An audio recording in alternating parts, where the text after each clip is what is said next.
This video is for educational purposes. Algiers is the capital and largest city of Algeria.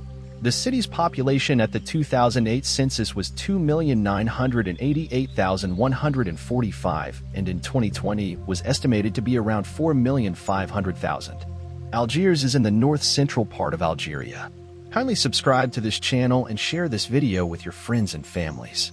Algiers is situated on the west side of the Bay of Algiers in the Mediterranean Sea.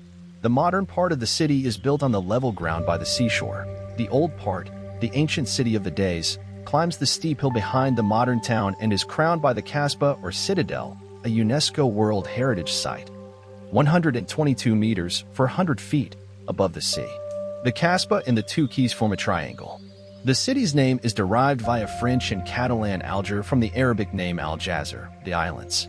This name refers to the four former islands which lay off the city's coast before becoming part of the mainland in 1525. Algiers is itself a truncated form of the city's older name Jazer Bani Mazgana, Islands of Banu Mazgana, used by early medieval geographers such as Muhammad al-Idrisi and Yaqut al-Hamawi. The name was given by Bulugan ibn Ziri after he established the city on the ruins of the Phoenician city of Icosium in 950. During Ottoman rule, the name of the capital, Aljazair, was extended over the entire country, giving it the English name Algeria derived from the French name Algerie. In classical antiquity, the ancient Greeks knew the town as Icosium, ancient Greek, Kappa Sigma Iota Omikronu, which was Latinized as Icosium under Roman rule.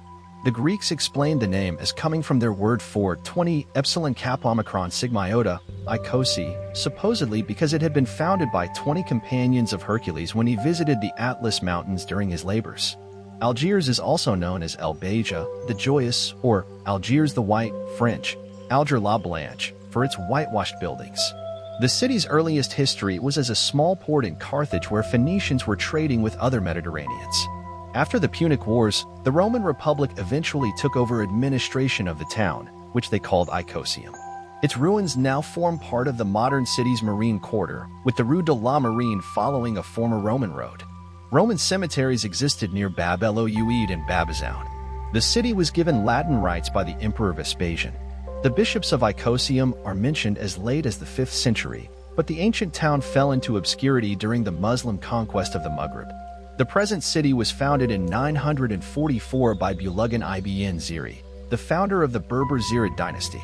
He had built his own house and a Sanhaja center at Ashur in 935 just south of Algiers. Although the Zirid dynasty was overthrown by Roger II of Sicily in 1148, the Zirids had already lost control of Algiers to their cousins the Hammadids in 1014. The city was wrested from the Hammadids by the Almohad Caliphate in 1159, and in the 13th century came under the dominion of the Zianid sultans of the Kingdom of Tlemcen. Nominally part of the Sultanate of Tlemcen, Algiers had a large measure of independence under Thalaba emirs of its own due to Oran being the chief seaport of the Zianid. The Pennant of Algiers, an islet in front of Algiers harbor, had been occupied by the Spaniards as early as 1302. Thereafter, a considerable amount of trade began to flow between Algiers and Spain. However, Algiers continued to be of comparatively little importance until after the expulsion of the Moors from Spain, many of whom sought asylum in the city. In 1510, following their occupation of Oran and other towns on the coast of Africa, the Spaniards fortified the islet of Penn and imposed a levy intended to suppress the Barbary pirates. In 1516, the Emir of Algiers, Salim B. Tumi, invited the Corsair brothers Auric Reis and Hayreddin Barbarossa to expel the Spaniards. Auric Reis came to Algiers, ordered the assassination of Salim, and seized the town and ousted the Spanish in the capture of Algiers 1516. Hayreddin, succeeding Arij after the latter was killed in battle against the Spaniards in the 1518 fall of Tlemcen, was the founder of the Pashalik, which subsequently became the Beylik of Algeria. Barbarossa lost Algiers in 1524 but regained it with the 1529 capture of Penn of Algiers, and then formally invited the Sultan Suleiman the Magnificent to accept sovereignty over the territory and to annex Algiers to the Ottoman Empire. Algiers from this time became the chief seat of the Barbary pirates. In October 1541 in the Algiers expedition, the King of Spain and Charles V, Holy Roman Emperor, sought to capture the city, but a storm destroyed a great number of his ships and his army of some 30,000. chiefly made up of Spaniards, was defeated by the Algerians under their Pasha, Hassan. Formerly part of the Ottoman Empire but essentially free from Ottoman control, starting in the 16th century, Algiers turned to piracy and ransoming. Due to its location on the periphery of both the Ottoman and European economic spheres, and depending for its existence on a Mediterranean that was increasingly controlled by European shipping, backed by European navies, piracy became the primary economic activity. Repeated attempts were made by various nations to subdue the pirates that disturbed shipping in the Western Mediterranean and engaged in slave raids as far north as Iceland. By the 17th century, up to 40% of the city's 100,000 inhabitants were enslaved Europeans. The United States fought two wars, the First and Second Barbary Wars, over Algiers' attacks on shipping.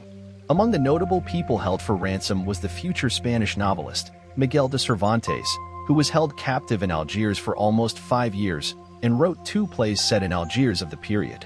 The primary source for knowledge of Algiers of this period, since there are no contemporary local sources, is the Topographia e Historia General de Argel, 1612, but written earlier, published by Diego de Hidalgo, but whose authorship is disputed. This work describes in detail the city, the behavior of its inhabitants, and its military defenses, with the unsuccessful hope of facilitating an attack by Spain so as to end the piracy. A significant number of renegades lived in Algiers at the time. Christians converted voluntarily to Islam, many fleeing the law or other problems at home. Once converted to Islam, they were safe in Algiers. Many occupied positions of authority, such as Samson Rolai, an Englishman who became treasurer of Algiers. The city under Ottoman control was enclosed by a wall on all sides, including along the seafront. In this wall, 5 gates allowed access to the city, with 5 roads from each gate dividing the city and meeting in front of the Ketchaoua Mosque. In 1556, a citadel was constructed at the highest point in the wall.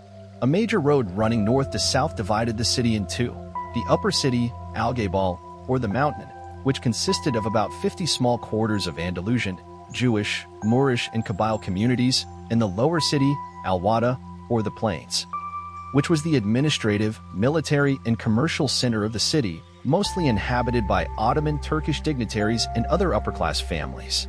In August 1816, the city was bombarded by a British squadron under Lord Exmouth, a descendant of Thomas Pellew, taken in an Algerian slave raid in 1715 assisted by men of war from the Kingdom of the Netherlands, destroying the corsair fleet harbored in Algiers.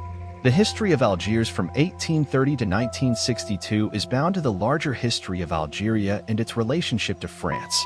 On July 4, 1830, under the pretext of an affront to the French consul, whom the day had hit with a fly-whisk when the consul said the French government was not prepared to pay its large outstanding debts to 2 Algerian merchants, a French army under General de Bourmont attacked the city in the 1830 invasion of Algiers. The city capitulated the following day. Algiers became the capital of French Algeria. Many Europeans settled in Algiers, and by the early 20th century they formed a majority of the city's population. During the 1930s, the architect Le Corbusier drew up plans for a complete redesign of the colonial city. Le Corbusier was highly critical of the urban style of Algiers, describing the European district as nothing but crumbling walls and devastated nature, the whole a sullied blot. He also criticized the difference in living standards he perceived between the European and African residents of the city, describing a situation in which the civilized live like rats in holes, whereas the barbarians live in solitude and well-being. However, these plans were ultimately ignored by the French administration. During World War II, Algiers was the first city to be seized from the Axis by the Allies in Operation Terminal, a part of Operation Torch.